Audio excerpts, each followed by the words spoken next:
সবার প্রথমে ওকে খেতে দিয়েছে, দেখ তবু দেখ কেরম বদমাশি করছে। ওকে মাছ দিয়ে ভাত দিয়েছি। আর এই যে আবার জল উঠেছে, 101 জল উঠেছে। তো এ দেখো একদম পাতলা করে পেঁপে দিয়ে রুই মাছের ঝোল করেছি, আলু দিয়েছি, একদম যতটা পেরেছি কাঁচা লঙ্কা দিয়ে এই কটা ভাত নিয়েছি।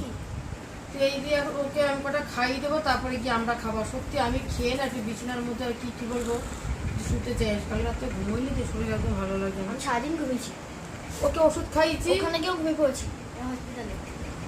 তা ওকে নিয়ে আমার ওর খাওয়া গেলে গিয়ে দুটো ওষুধ আছে খাওয়াবো, আমিও শোবো ওর সাথে, মানে ওকে আমার সাথে ওকেও শোয়াবো।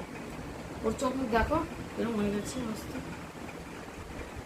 একা দিলে খাবে না বুঝেছো ঠিক মতন, তো ভাবছি আমি অল্প কটা খাইয়ে দিই। মাছের ঝোল পাতলা করে করেছি, হ্যাঁ আলু দিয়েছি। এই